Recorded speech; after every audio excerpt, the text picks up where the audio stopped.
I am anointed to impact millions for the kingdom. I am anointed for rising royal dynasties to disciple nations.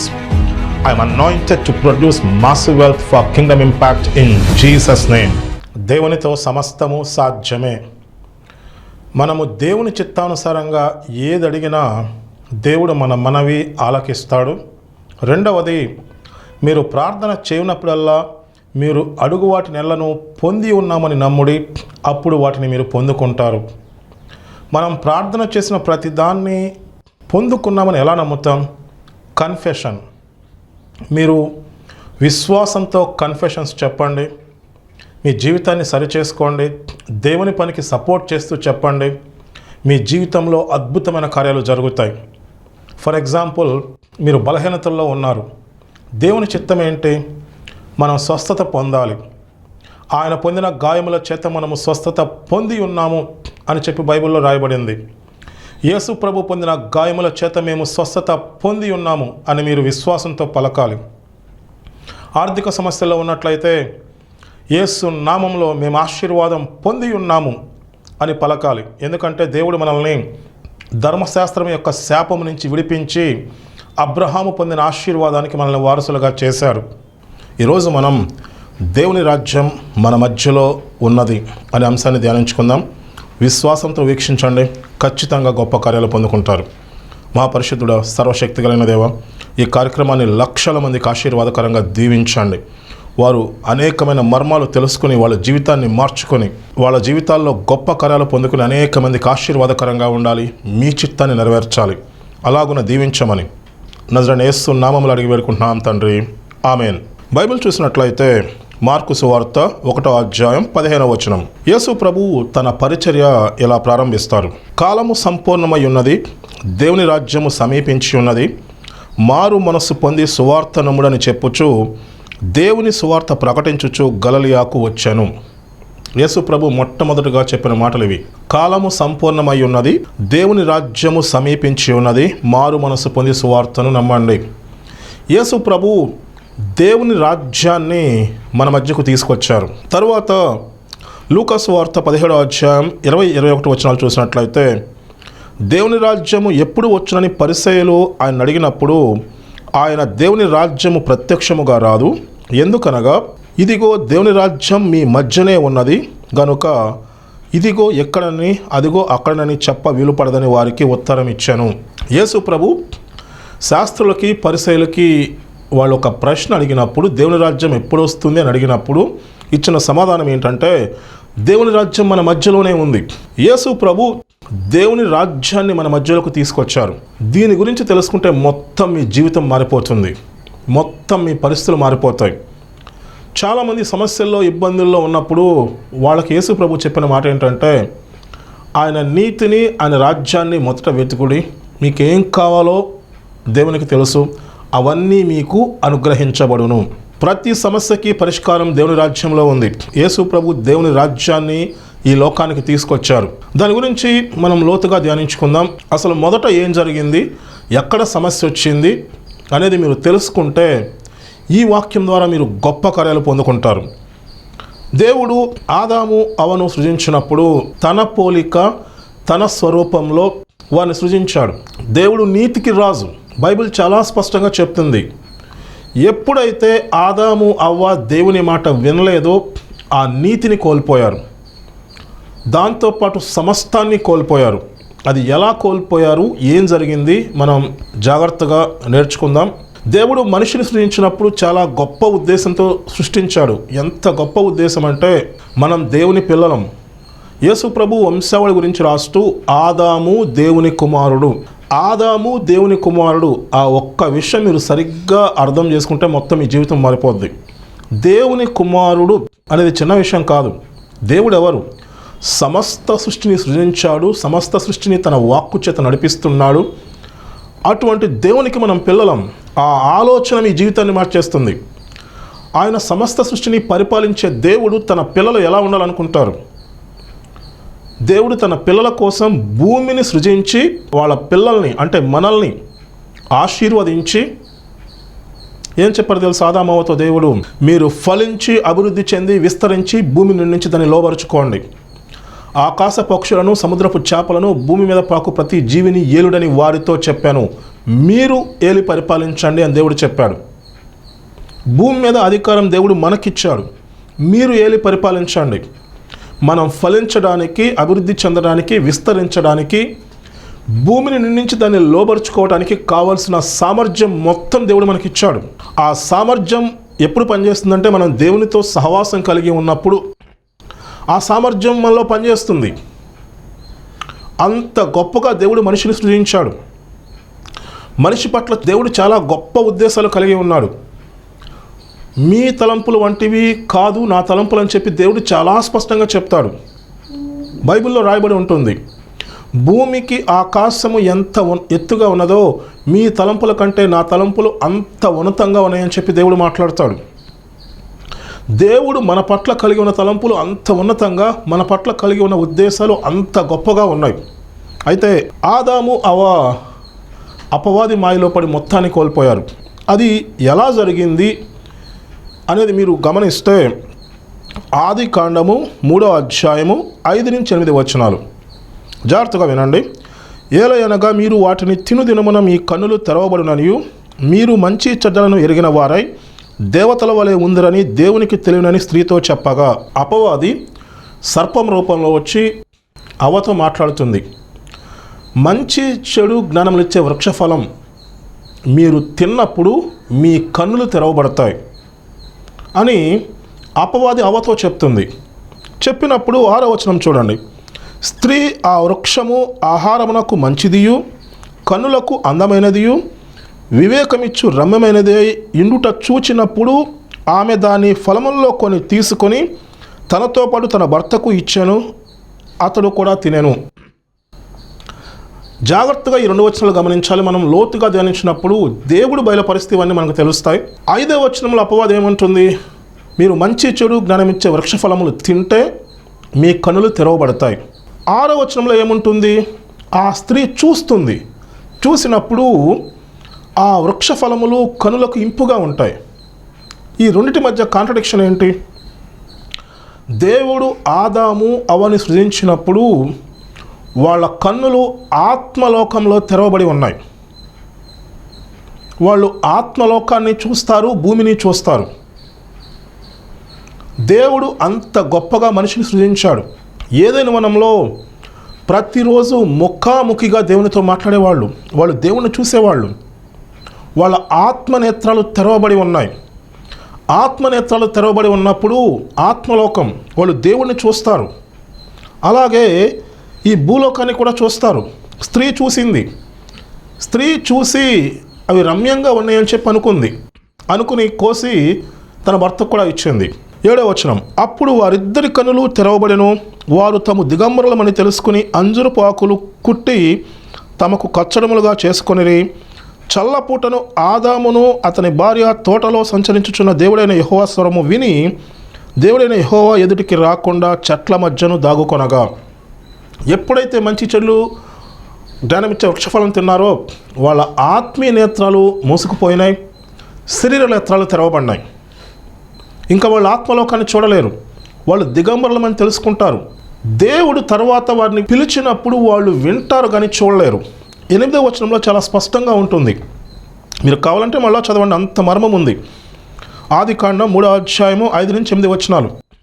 అపవాది మాట విని మంచి చెడు జ్ఞానమిచ్చే వృక్షఫలాన్ని తిన్నప్పుడు ఏం జరిగింది? దేవుడు మనిషిని చాలా గొప్ప ఉద్దేశంతో సృజించాడు. మనం దేవుని పిల్లలం. మనం ఈ భూమి మొత్తాన్ని ఏదైనా వనంగా మార్చాలి, భూమి మొత్తాన్ని పరలోకంగా మార్చాలి.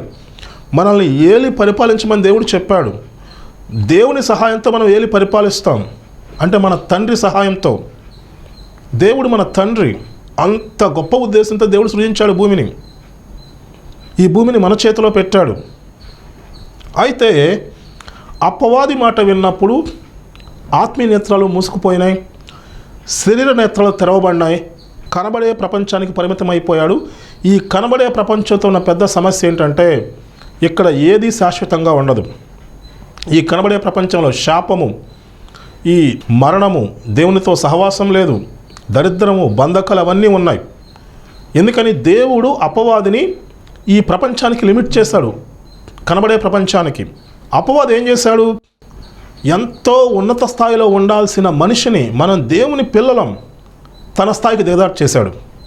ఇప్పుడు మనిషి ఏంటంటే అపవాది స్థాయికి దిగజారిపోయి ఈ కనబడే ప్రపంచం, ఇదే జీవితం, ఇదే ప్రపంచం అని జీవిస్తున్నారు. యేసు ప్రభు ఏమంటారంటే, you are not from this world, మీరు ఈ లోక సంబంధులు కాదు. అంటే మీరు ఈ కనబడే 3వ డైమెన్షన్, 3 డైమెన్షన్కి సంబంధించిన వాళ్ళు కారు. మీరు ఆత్మలోక సంబంధులు. దేవుడు ఆత్మయ్య ఉన్నాడు, మీరు ఈ లోక సంబంధులు కారు. మీరు భూమి మీద ఎలా పని చేయాలి అనేది యేసు ప్రభు మనకు నేర్పించాడు. వినండి, యేసు ప్రభు ఈ లోకానికి వచ్చి మొట్టమొదటిగా చెప్పిన మాటలు, కాలము సంపూర్ణమై ఉన్నది, దేవుని రాజ్యము సమీపించున్నది, మారు మనసు పొంది సువార్తను నమ్మండి. దేవుని రాజ్యాన్ని మన మధ్యకు తీసుకొచ్చాడు. మనం ఏదైతే కోల్పోయామో ఆ మొత్తాన్ని దేవుడు మన మధ్యకు తీసుకొచ్చాడు. అంటే మన ఆత్మీయ నేత్రాలు తెరవబడతాయి, మనం దేవుణ్ణి చూస్తాం, దేవునికి మనకి మధ్య ఉన్న సహవాసం వల్ల ఏర్పడుతుంది. ఆదాము అవ్వ ఏమైతే కోల్పోయారో మొత్తాన్ని మనం తిరిగి పొందుకుంటాం. యేసు ప్రభు అది చేశారు. ఆదాము అవ్వ వాళ్ళు దేవుని మాట కాదన్నప్పుడు నీతిని కోల్పోయారు. సమస్య అది. బైబిల్లో చాలా స్పష్టంగా ఉంటాయి, చాలా లోతైన విషయాలు అనమాట. ఏమి తిందుమా, ఏమి త్రాగుదమా, ఏమి ధరించుకుందుమా అని అన్యులు విచారిస్తూ ఉంటారు, చింతిస్తారు, బాధపడుతూ ఉంటారు. ఇవన్నీ మీకు కావాలని చెప్పి దేవునికి తెలుసు. మీరు ఆయన నీతిని, ఆయన రాజ్యాన్ని వెతకండి, మీకేం కావాలో దేవునికి తెలుసు, అవన్నీ మీకు అనుగ్రహించబడను. ఎందుకు ఆ మాట ఉందో తెలుసా? ఈ ఆదాము అవ్వ నీతిని కోల్పోయారు, అందుకే ఈ సమస్యలు వచ్చినాయి. ఆయన నీతిని వెతకండి, ఆయన రాజ్యాన్ని వెతకండి, ఇవన్నీ మీకు వచ్చేస్తాయి. ఆ నీతిని, ఆ దేవుని రాజ్యాన్ని యేసు ప్రభు భూమి మీదకి తీసుకొచ్చారు. యేసు ప్రభు సువార్త అంతట్లో ఎక్కువగా చెప్పిన మాటలు దేవుని రాజ్యం గురించి. ఆయన దేవుని రాజ్యాన్ని భూమి మీదకి తీసుకొచ్చారు. శాస్త్రులు అయినప్పుడు యేసు ప్రభు చెప్పిన మాట అదే, దేవుని రాజ్యం మన మధ్యలో ఉంది. ఇంకొకటి నీతి. యేసు ప్రభు సిలువలో చేసిన కార్యం ద్వారా ఏం జరిగిందో తెలుసా? మన పాపాలు, మన దోషాలు, మన అతిక్రమములు ఆయన భరించి ఆయన నీతిని మనకిచ్చారు. మనం ఇప్పుడు క్రీస్తు యేసునందు దేవుని నీతి అయి ఉన్నాం. కోల్పోయిన నీతిని దేవుడు మనకిచ్చాడు. యేసు ప్రభు సిలువలో చేసిన కార్యం ద్వారా మొట్టమొదట మనకు వచ్చింది ఏంటంటే నీతిని. ఇది మన నీతి కాదు, మీరు ప్రయత్నం చేయమాకండి. మన నీతి మురిగొడ్డతో సమానం. దేవుడు మన కోసం ప్రాణం పెట్టి ఆయన నీతిని మనకిచ్చాడు. ఆ నీతిని, ఆయన రాజ్యాన్ని వెతకాలి. ఆయన రాజ్యం మన మధ్యలో ఉంది. ఎప్పుడైతే దేవుని నీతిని మనం పొందుకుంటామో, ఎందరైతే ఆయన అంగీకరిస్తారో వారందరూ దేవుని పిల్లలవటానికి అధికారము ఇవ్వబడింది. అది బైబిల్లో చాలా స్పష్టంగా రాయబడి ఉంది. ఆయన నీతిని మనం పొందుకున్నామంటే ఇప్పుడు మనం దేవుని పోలిక, దేవుని స్వరూపంలోకి వచ్చేసాం. ఇప్పుడు మనం దేవుని పిల్లలం. దేవుని రాజ్యము, ఆత్మలోకం మనకు అందుబాటులో ఉంది. మన ఆత్మీయ నేత్రాలు తెరవబడతాయి. మనం దేవునితో ముఖాముఖిగా మాట్లాడవచ్చు, దేవునితో సహవాసం చేయవచ్చు. మనం దేవునితో సహవాసం చేస్తూ ఈ భూమి మీద ఉన్న పరిస్థితులు మొత్తాన్ని చక్కబెట్టేయాలి. భూమి మీద దేవుడు మనకు ఒక బాధ్యత ఇచ్చాడు. ఏంటి ఆ బాధ్యత? ఏదైనా వనంలో ఉన్నప్పుడు భూమి మొత్తాన్ని ఏదైనా వనంగా మార్చేయమన్నాడు.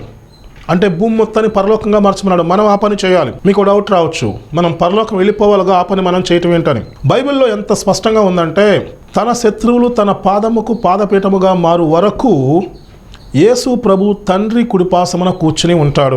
తన శత్రువులు తన పాదపీఠముగా మారే వరకు యేసు ప్రభు తండ్రి కుడిపాసమున కూర్చుని ఉంటే ఈ భూమి మీద పరిస్థితులు చక్కబెట్టేది ఎవరు? మనమే ఈ భూమి మీద పరిస్థితులు చక్కబెట్టాలి. ఎలా? దేవునితో సహవాసం కలిగి ఉంటే ఆదాము అవ్వ భూమి మొత్తాన్ని పరలోకంగా మార్చేసేవాళ్ళు, భూమి మొత్తాన్ని ఏదైనా వనంగా మార్చేసేవాళ్ళు. ఇప్పుడు మనం చేయాల్సింది ఏంటంటే దేవునితో సహవాసం కలిగి భూమి మొత్తాన్ని ఏదైనా వనంగా పరలోకంగా మార్చేయాలి. భూమి మీద దేవుని చిత్తాన్ని నెరవేర్చాలి. అదే సువార్త ప్రకటించడం అంటే. యెషయా గ్రంథం 61వ అధ్యాయం చదవండి. యేసు ప్రభువు గురించి నా ప్రవచనం అది. మొత్తం చదవండి, మీకు అర్థమవుతుంది భూమి మీద మనం ఏం చేయాలో. దేవుని రాజ్యం మన మధ్యలో ఉన్నప్పుడు మనం ఎలా ఉండాలి, ఎలా మన జీవితాల్లో గొప్ప కార్యాలు జరుగుతాయి, ఎలా మనం దేవుని చిత్తాన్ని నెరవేరుస్తాం, ఆ విషయాన్ని మనం తెలుసుకుందాం. మనకి కనబడేదంతా 3 డైమెన్షన్ అనమాట. కనబడని ప్రపంచం ఉంది. కనబడని ప్రపంచం ఆత్మలోకం. దేవుడు ఆత్మయ్య ఉన్నాడు. దేవుని రాజ్యం మన మధ్యలో ఉంది, అది కనబడదు అని చెప్పి యేసు ప్రభు చాలా స్పష్టంగా చెప్తారు. లోకాసు వార్త 17వ అధ్యాయం 20-21 వచనాలు. దేవుని రాజ్యం ఎప్పుడు వచ్చినని పరిసయ్యులు ఆయన అడిగినప్పుడు ఆయన, దేవుని రాజ్యము ప్రత్యక్షముగా రాదు, మీకు పైకి కనపడి రాదు. ఎందుకనగా ఇదిగో దేవుని రాజ్యము మీ మధ్యనే ఉన్నది, కనుక ఇదిగో ఇక్కడని అదిగో అక్కడని చెప్ప వీలు పడదని వారికి ఉత్తరం ఇచ్చాను. ప్రత్యక్షముగా మీకు కనబడే విధంగా రాదు. దేవుని రాజ్యాన్ని యేసు ప్రభు తీసుకొచ్చారు, అది మీ మధ్యలో ఉంది. ఇంగ్లీష్ బైబిల్లో ఉంటుంది, the Kingdom of God is with in you. దేవుని రాజ్యం మీలో ఉంది. యేసు ప్రభు మనం కోల్పోయిన నీతిని మనకి ఇచ్చారు. మనం మరలా దేవుని పిల్లలుగా మార్చబడ్డాం. దేవుని రాజ్యం మనలో ఉంది. ఈ సత్యం మొత్తం మీ జీవితాన్ని మార్చేస్తుంది. మొత్తం మీ పరిస్థితులు మారిపోతాయి. మీరు చూడండి, ఇమాజినేషన్ దేవుడు కదా మనకిచ్చింది, ఆలోచన శక్తి. ఆలోచన అనేది హెవెన్స్ కమ్యూనికేషన్ సిస్టమ్. దేవుడు మనతో ఎలా మాట్లాడతాడంటే మన తలంపులు, మన ఆలోచనల ద్వారా మాట్లాడతారు. మీరు కీర్తనలు 1వ అధ్యాయం 1 నుంచి చూడండి. దుష్టుల ఆలోచన చొప్పున నడువక, పాపుల మార్గమున నిలవక, అపహాసకులు కూర్చున్న చోట కూర్చుండక, యెహోవా ధర్మశాస్త్రమందు ఆనందించుచు దివారాత్రములు దాన్ని ధ్యానించువాడు ధన్యుడు. అతడు నీటి కాలువేర నాటబడినదై ఆ కువడక తన కాలమందు ఫలమిచ్చు చెట్టు వలె ఉండును. అతడు చేయునదంతయు సఫలమగును. దాంట్లో ఉన్న మర్మం ఏంటంటే, దుష్టుల ఆలోచన చొప్పున నడవక, పాపుల మార్గంలో నిలవక, అపహాసకులు కూర్చుండే చోట కూర్చుండక. దేవుడు లోక జ్ఞానాన్ని వెర్రితనంగా చేశాడు.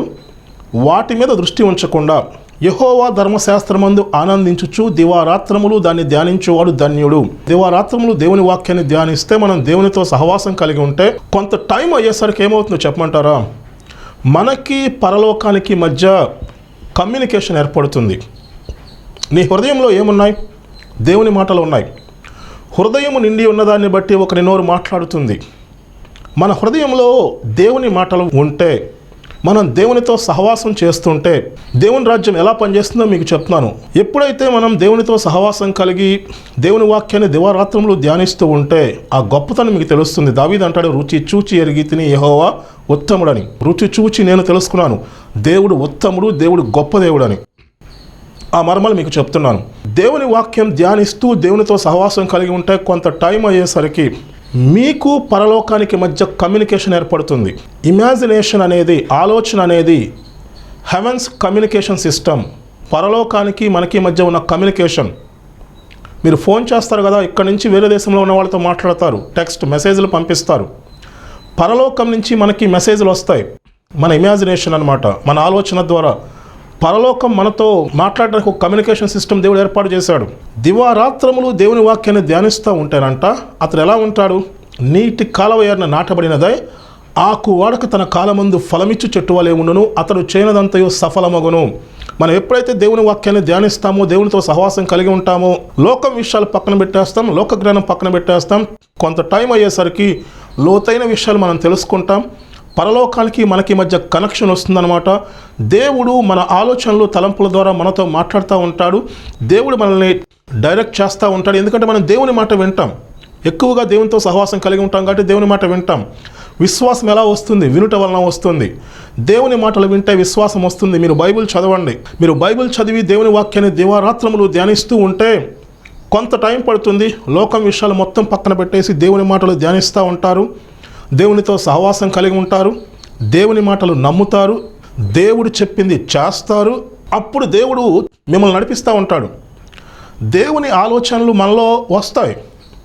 మన ఆలోచనలు దేవుని ఆలోచనలు ఒకటే అవుతాయి. ఎందుకంటే నువ్వు దేవుని వాక్యాన్ని ధ్యానిస్తున్నావు, దివారాత్రములు ధ్యానిస్తున్నావు, దేవునితో సహవాసం కలిగి ఉన్నావు. మన ఆలోచనలు దేవుని ఆలోచనలు ఒకే రకంగా ఉంటాయి. మన ఆలోచనలోకి దేవుని ఆలోచనలు వస్తాయి. దేవుడు నువ్వు ఇలా చేయమని చెప్తా ఉంటాడు. దేవుడు నీకు మార్గము సరళం చేస్తాడు. నువ్వంట ఎప్పుడూ పచ్చగా ఫలిస్తూ ఉంటావు. నీటి కాలవయర్న నాటబడినదై ఆకు వాడక తన కాలమందు ఫలమిచ్చి చెట్టు వలె నువ్వు ఉంటావు. చూసారు ఎంత మరము ఉందో? నువ్వు సమస్యల్లో ఉండాల్సిన అవసరం లేదు, బంధకాల్లో ఉండాల్సిన అవసరం లేదు, ఇబ్బందుల్లో ఉండాల్సిన అవసరం లేదు. ఇబ్బందుల్లో కూరుకుపోయి అయ్యో నా జీవితం ఎట్లా అయిపోయిందంటే నువ్వు అనాల్సిన అవసరం లేదు. జనం ఏం చేస్తారంటే లోక జ్ఞానం మీద ఆధారపడతారు. దేవుడు లోక జ్ఞానాన్ని వెర్రితనంగా చేశాడు. లోక జ్ఞానం మీద ఆధారపడి లోక విషయాలు నేర్చుకుంటూ బాగా ఆరితేరిపోతే నీకు ఎవరికి మధ్య కనెక్షన్ వస్తుందో చెప్పమంటారా? నీకు అపవాది పాతాళ లోకానికి మధ్య కనెక్షన్ వస్తుంది. నీకు వచ్చే తలంపులన్నీ అపవాది తలంపులు, నీకు వచ్చే అన్ని పనికిమాలిన ఆలోచనలు, నీకు వచ్చే అన్ని పనికిమాలిన తలంపులు. ఆ పనికిమాలిన తలంపులతో నీ జీవితాన్ని నాశనం చేసుకుంటావు, నీ కుటుంబాన్ని నాశనం చేసుకుంటావు. అన్ని సమస్యలు, అన్ని ఇబ్బందులే. అది కదా దేవుడు చెప్పే మాట. దేవుడు లోక జ్ఞానాన్ని వెర్రితనం చేసి ఉన్నాడు. నువ్వు లోక జ్ఞానం నేర్చుకుంటే అపవాది ఈజీగా నిన్ను మోసం చేస్తాడు. అపవాది తలంపులన్నీ నీకు వస్తాయి, పనికిమాలిన ఆలోచనలన్నీ నీకు వచ్చేలా అపవాది చేస్తాడు.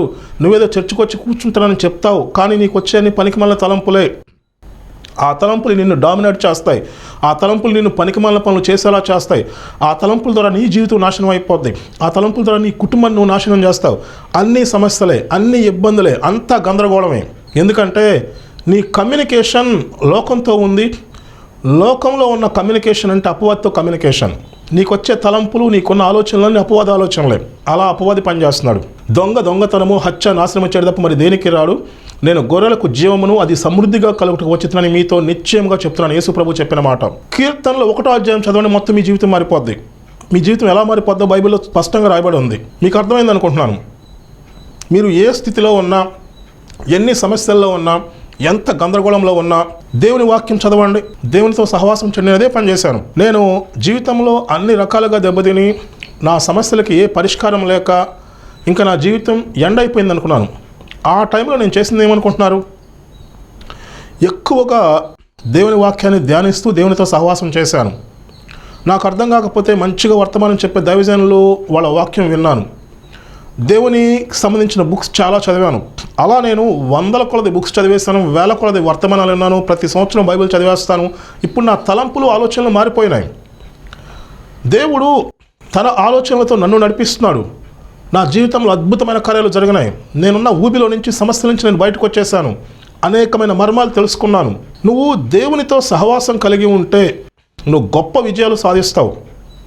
యెహోషువతో దేవుడు ఏమంటాడు? యెహోషువ ముందు పెద్ద టాస్క్ ఉంది. ఆయన ఏం చేయాలి? పాలు తేనెలు ప్రవహించే దేశాన్ని ఇజ్రాయేలుకి ఇవ్వాలి. అది ఇవ్వాలంటే దేవుడు ఏం చేయమంటాడు? దివారాత్రములు దేవుని వాక్యాన్ని ధ్యానించమంటారు. దివారాత్రులు దేవుని వాక్యాన్ని ధ్యానిస్తే కొంత టైం అయ్యేసరికి నీ హృదయం అంతా దేవుని మాటలు ఉంటాయి. నువ్వు అనవసరమైన విషయాలు పక్కన పెట్టేస్తావు, లోక విషయాలు పక్కన పెట్టేస్తావు. దేవుని తలంపులు నీలో ఉంటాయి. అప్పుడు నీకు పరలోకానికి మధ్య కనెక్షన్ ఏర్పడుతుంది. దేవుడు నిన్ను నడిపిస్తాడు. నువ్వు దేవుడు చెప్పింది చేస్తావు. దేవుడు చెప్పింది అందరూ ఎందుకు చేయరో చెప్పమంటారా? వాళ్ళ ఆలోచనలన్నీ లోకపు ఆలోచనలు, లోకపు తలంపులు. నీ ఆలోచనలు దేవుని ఆలోచనలు అయితే నీ తలంపులు దేవుని తలంపులు ఎలా వస్తాయి? దేవుని వాక్యాన్ని ధ్యానిస్తే, నువ్వు కొన్నాళ్ళు ధ్యానిస్తూ ఉంటే దేవుని వాక్యం ఎంత శక్తివంతమైందంటే లోపల నీ హృదయం మొత్తాన్ని కడిగేస్తుంది. నీ ఆలోచనలు, నీ తలంపులు మొత్తం క్లీన్ అయిపోతాయి. హృదయము నిండి ఉన్నదాన్ని బట్టి ఒకరి నోరు మాట్లాడుతుంది అని బైబిల్లో చాలా స్పష్టంగా రాయబడి ఉంది. నీ హృదయం నుంచి జీవదారులు బయలుదేరిన గనక అన్నిటికన్నా నీ హృదయాన్ని జాగ్రత్తగా చూసుకోమని చెప్పి బైబిల్లో ఉంది. నువ్వు ఏం వింటున్నావో జాగ్రత్తగా చూసుకోమని చెప్పి యేసు ప్రభు చెప్తారు. విత్తువాని ఉపమానం వినండి. విత్తువాని ఉపమానం అయిన తర్వాత మీరేం వింటున్నారో జాగ్రత్తగా చూసుకోండి.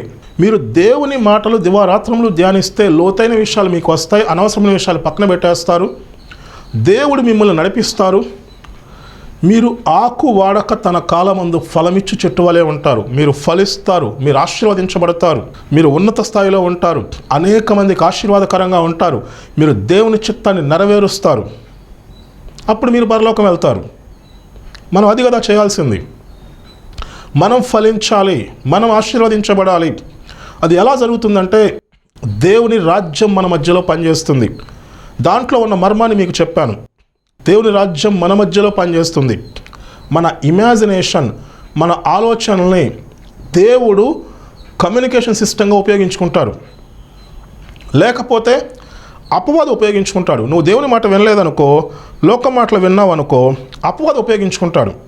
మీరు బయట ఉన్న పరిస్థితులను నమ్మకండి, దేవుని మాటలను నమ్మండి, దేవుని వాగ్దానాన్ని నమ్మండి.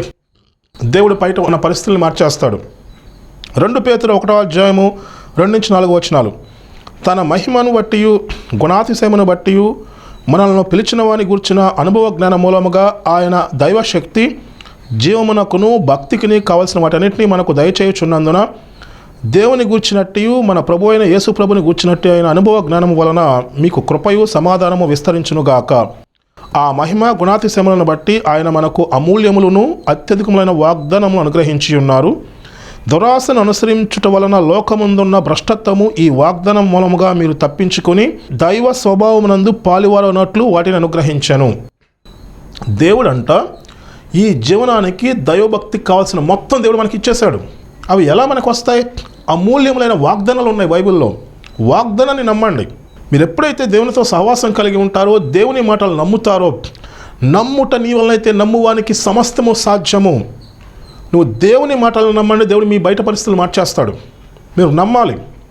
మీరు నమ్మకపోతే దేవుడు మీ జీవితంలో జోక్యం చేసుకోలేడు. మీరు వాగ్దానాన్ని నమ్మి ఆ వాగ్దానం నేను పొందుకోవాలి, నేను దేవుని చిత్తాన్ని నెరవేర్చాలి, నేను దేవుని మాట వింటానన్నప్పుడు దేవుని రాజ్యం మన మధ్యలో పనిచేస్తుంది. దేవుని రాజ్యం మనలో ఉంది. మీకు అసాధ్యమైనది ఏదీ లేదని చెప్పి యేసు ప్రభు అంటారు. మనం ఏం చేయాలో తెలుసా? యేసు ప్రభుని మేము పోలి నడుచుకుంటున్నామంటారు. పోలి నడుచుకోవటం అంటే యేసు ప్రభు ఏమంటారంటే, నేను చేసిన కార్యాలు మీరు చేస్తారు, అంతకన్నా గొప్ప కార్యాలు చేస్తారని యేసు ప్రభు అంటారు. అది పోలి నడుచుకోవటం అంటే. మనం ఏం చేయకుండా ఒక మూలన కూర్చుని నేను యేసు ప్రభుని పోలి నడుచుకుంటున్నామంటే కుదరదు. యేసు ప్రభు 3.5 సంవత్సరాల్లో మొత్తం యెరూషలేము యూదా ప్రాంతమంతా సువార్త ప్రకటించి చీకట్లో ఉన్న జీవితాల్లో వెలుగు నింపారు. అందరి జీవితాలను వెలిగించారు. ఆయన ప్రపంచానికి వెలుగు తీసుకొచ్చారు.